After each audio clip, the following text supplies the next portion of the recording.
안녕하세요. 천천히입니다. 오늘은 취업을 처음 준비하면서 막막했던 느낌을 좀 떠올리면서 어떻게 취업을 준비하는지 순서를 말씀드리려고 해요. 사실 취업 준비를 또 준비한다 라는 게 참 웃기긴 하지만 좀 순서를 보면서 어떤 부분이 준비가 필요한지 확인해보는 시간이 필요하다고 생각했습니다. 그러면 그거를 확인해 볼까요? 고고! Get 취준 with me. 네, 제가 취준의 단계를 4가지로 가져왔는데요. 저도 취린이 시절에 유튜브로 또 이제 블로그로 많이 어떻게 취준을 시작을 하는지 찾아봤어요. 그때마다 좀 자주 보였던 게 이렇게 4가지 단계로 다들 준비를 많이 하시더라고요. 그래서 저도 이렇게 시작을 했었고, 오늘은 이렇게 4가지 단계를 저는 어떻게 했는지 같이 보여드리면서 이 준비 단계에 대해서 설명을 해드리려고 해요. 네, 첫 번째 직무 정하기 단계에는요. 저 같은 경우에는 사실 항공사 일반직을 생각을 했었어요. 하지만 코로나로 인해서 좀 시도조차 못하게 되고 어떤 직무가 나한테 맞는지 또 어떤 직무가 있는지 자체를 몰랐기 때문에 정말 베이스가 없었어요. 그래서 제가 했던 것은 그 기업의 채용 사이트에 들어가서 어떤 직무가 있는지부터 확인을 했어요. 예를 들어 롯데 채용 이렇게 검색을 한 다음에 이제 직무 소개 같은 게 있는 거에서 마케팅은 이런 일을 하는구나, 영업은 이런 일을 하고 영업관리 이런 다양한 직무들이 있구나를 먼저 확인을 했습니다. 그리고 두 번째로는 이런 직무들이 나의 성격과 어떤 핏이 있을까를 고민하면서 우선 제가 선호하는 것을 몇 개 추렸습니다. 그리고 이제 마지막은 제가 그동안 해왔던 활동을 생각을 하면서 메인 직무, 세컨드 직무를 정했어요. 그래서 메인 직무로는 마케팅, 세컨드 직무로는 영업을 선정을 해서 이렇게 직무 정하기를 완료했습니다. 여러분도 직무를 선정하는 것 자체에 고민이 있다면 우선 내가 좋아할 것 같은데? 라는 생각으로 접근을 하고 어떤 직무들이 있는지 모르겠으면 채용 사이트 이런 데를 봐서 아니면 요즘 유튜브 같은 경우에는 되게 많은 직무를 가진 사람들이 인터뷰한 컨텐츠들이 많더라고요. 그런 것도 참고하면 좋을 것 같습니다. 그런데 여기서 문제가 있었습니다. 저는 우선 직무를 정했는데 그거에 관련된 활동이 별로 없다는 것을 뭔가 스스로 자각을 했어요. 인턴도 그동안 하지 않았었고 있었던 거라고 하면 언어 자격증 아니면 컴활 뭐 이 정도 있어서 일단 인턴을 해야겠다라고 생각을 했어요. 그래서 학교 연계를 통해서 스타트업에서 2개월 동안 인턴을 했는데 그럼에도 불구하고 좀 내 직무에 대해서 좀 이해도가 적었다고 생각을 해서 다시 인턴을 하기로 했습니다. 근데 요즘에 금턴 그렇게 하잖아요. 인턴 구하기도 정말 어렵잖아요. 그래서 저 같은 경우에는 아까 말씀드린 스타트업에서 일한 내용을 살짝 포트폴리오로 만들어서 중소기업에 들어갔어요. 그래서 중소기업에서 4개월 동안 일을 하면서 마케팅 직무에 대한 실무를 경험을 했습니다. 어떻게 보면 인턴보다 권한을 더 많이 줘서 실무에 대한 일을 더 많이 할 수 있었습니다.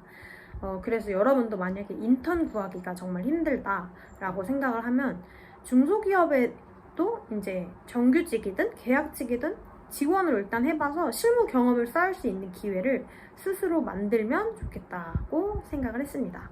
네, 아니면 아르바이트 같은 거를 해서 해당 직무와 유사한 경험을 할 수 있는 환경을 스스로 만드셔야 됩니다.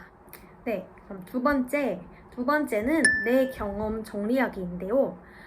저 같은 경우에는 대학교 대외활동, 아르바이트, 인턴, 그리고 또 과제까지 정말 일단 내가 쓸 수 있는 소스를 다 분류를 해보고 써봤습니다. 그래서 이렇게 아주 사소한 것들이라도 자소서의 소재가 될 수 있다라고 생각을 해서 나는 경험이 없는데 어떡하지? 라고 고민하지 마세요. 왜냐하면 저도 진짜 경험이 없었거든요. 네, 그래서 이렇게 정리하는 방법은 저는 인사 담당자의 제이콤님의 경험분해 테이블을 사용을 했었는데요. 네, 이렇게 보시는 거와 같이 네, 이렇게 분리를 했습니다. 해서 좋았던 거는 문제점도 파악을 할 수 있고 내가 한 것, 또 주체적인 나의 역량을 좀 확인할 수 있어서 좋았던 것 같고요. 그리고 또 이제 두 번째 방법은 엑셀에다가 분기별로 내가 일단 했던 활동을 쭈루루룩 적었어요. 뭐 자격증을 언제 취득했든 이 동아리를 언제 했었는지 이런 거를 다 적고 적어가면서 아 맞아 나 이때 이거 했는데 왜 이거에 대한 자소서를 안 썼었지? 이렇게 좀 생각을 할 수 있는 계기가 되었습니다. 이게 사실 한 번 만드는데 좀 오래 걸리긴 했어요. 그래서 저도 막 예전에 과제들 다 찾아내서 아 이때 뭐 이런 툴로 이런 분석을 했었지 이런 것도 찾아냈고 동아리 했을 때 뭐 사진 같은 것도 혹시 몰라서 다 정리를 해놓고 시간이 되게 오래 걸리긴 했지만 소재를 나중에 다시 꺼내서 뭐 쓸 수 있는 뭐 그런 좋은 기록지이니까 여러분들 꼭 해보면 좋을 것 같습니다. 그리고 이렇게 정리를 하는 과정에서 어느 정도 중복되는 경험이 보일 거예요. 그럼 그런 중복되는 경험을 보면서 나만의 캐릭터를 만드는 게 중요합니다. 예를 들어 저는 고객을 많이 접하는 아르바이트를 했어요. 아니면 뭐 교육 프로그램 기획 같은 거를 보니까 사람을 되게 많이 만나는 프로젝트였네 하면서 뭐 사람 친화적인 그런 캐릭터를 하나 만들었고요. 또 뭐 위기에 대응하는 포기하지 않는 이런 캐릭터들을 경험 속에서 끌어내서 나중에 1분 자기소개나 이런 거를 할 때 도움이 되었습니다. 그래서 경험 정리를 두 번째로 꼽았습니다. 네, 2단계 경험 정리가 끝나셨다면 3단계는 자기소개서 쓰기 단계입니다. 보통 이렇게 자기소개서를 마스터 형식으로 쓰는 거를 마스터 자소서라고 하는데요. 이거를 2, 3주 안에 다 쓴다고 합니다. 근데 저 같은 경우에는 글 쓰는 게 정말 오래 걸려서 진짜 한 달 정도 한 달? 좀 넘게도 걸렸던 것 같아요. 근데 보통 본인이 희망하는 그 대기업 그 문항을 먼저 작성을 해서 살을 덧붙인다고 합니다. 네. 그래서 저 같은 경우에는 좀 여러분께 도움이 되기 위해서 제가 그동안 썼던 자소서 중에서 어떤 문항이 가장 많이 나왔는지 정리를 해봤습니다. 그래서 첫 번째, 가장 많이 나왔던 질문은 직무에 대한 지원 동기와 관련 경험을 얘기하세요 라는 문항이었습니다. 그래서 직무에 대한 지원 동기는 무엇인가요? 본인의 경험과 이런 성과를 직무와 관련해서 기술해 주세요. 해당 직무에 대한 지원 동기는 무엇입니까? 아니면 해당 지원 직무에 대한 자신의 강점 그리고 관련 지식을 기술해 주세요. 이런 내용이었습니다. 그리고 이제 두 번째로 많이 나왔던 것은 여러 사람과 함께 문제를 해결한 경험. 그래서 팀워크 문항입니다. 그래서 이 팀워크 문항도 준비해 주시면 좋을 것 같고요. 이런 팀워크 문항 나중에 조금 바꿔서 리더십으로 변경할 수 있습니다. 그리고 이제 세 번째 빈출 문항은 입사 후 이루고 싶은 목표입니다. 네, 그래서 보통 어떤 분들은 1년, 3년, 5년 이렇게 쓰기도 합니다. 네 번째로는 이거는 제 직무에서 좀 많이 나왔는데 새로운 지식이나 방법으로 문제를 해결한 경험. 그래서 보통 문제 해결력 자소서도 있는데 여기서는 새로운 지식이나 방법 이런 게 추가되어 있어요. 그래서 여러분도 우선 문제 해결력에 관련된 자소서를 먼저 쓰시고 나중에 새로운 지식이나 이런 걸 추가할 수 있는 그런 자소서를 만들면 되겠네요. 마지막으로는 리더십 역량이었습니다. 본인이 주도적으로 팀을 이끌어서 목표를 달성한 경험이 있는지. 이렇게 5개가 저한테 많이 나왔던 자소서 빈출 문항이었습니다. 여러 기업의 여러 자소서를 쓰면은 참 중복되는 게 많은 것 같아요. 그래서 이렇게 마스터 자소서를 하나 써놓으면 나중에 서류가 물밀듯이 올려오는 시기에 복붙해서 할 수 있겠죠? 아니면 복붙을 아니더라도 좀 수정해서 빨리빨리 할 수 있겠죠? 취업 준비 4단계 면접 스터디 구하기. 이제 드디어 마지막 단계입니다. 아직 서류도 안 붙었는데 무슨 면접이야? 라고 할 수 있는데 말하는 것도 자주 하지 않으면 퇴화되는 것 같아요. 면접 보기 직전에 준비하면 오히려 시간도 부족하고 자신감도 떨어지는 것 같아요. 그래서 면접 스터디를 구하는 것을 추천드립니다. 구하는 방법 첫째로는 독치사, 스펙업 같은 취업 카페에서 구하기. 기업 면접 직전에 사람들이 많이 같이 준비한 분을 찾기도 하더라고요. 두 번째는 유튜브 및 오픈 카톡으로 구하기입니다. 저는 이 방법으로 구했는데요.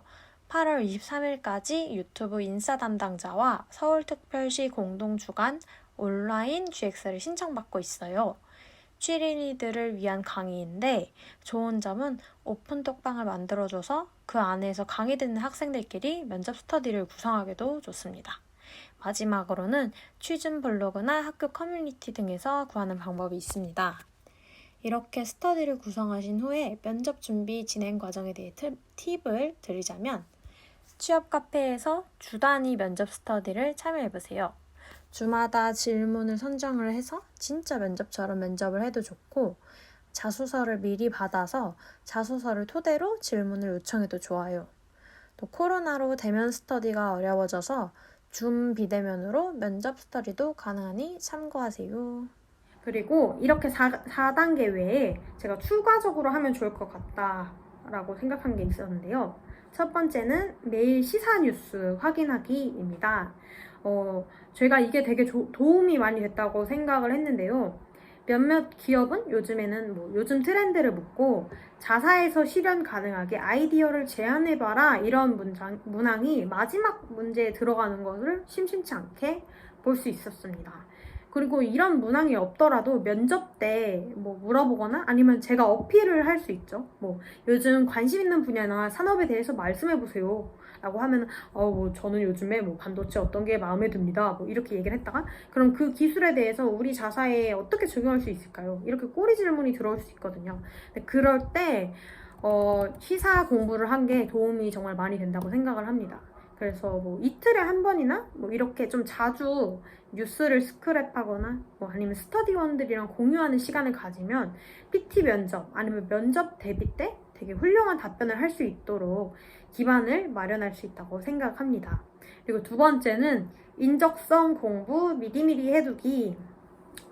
저는 만인의 이상 기업, 그 기업의 G사트를 공부하고 있습니다.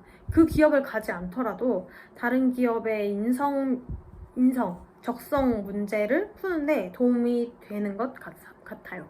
그리고 서류 합격 후에 보통 2주 내로 인적성 시험이 있기 때문에 그렇게 2주 동안 준비하기에는 조금 시간이 촉박한 것 같다는 생각이 들어요.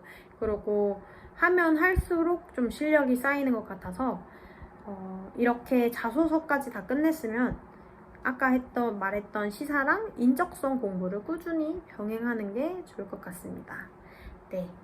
그래서 아직 저도 취업을 못한 그런 백수고 계속 준비하는 입장이지만 처음에 자소서도 어느 정도 준비를 했고 위에 단계를 하면서 내가 어떤 직무를 쓰고 싶고 이럴 때 어필할 수 있는 내 장점은 이런 경험을 쓰면 되겠구나 라고 좀 마련을 해놨어서 나중에 면접 준비나 이런 것도 어렵지 않았던 것 같아요.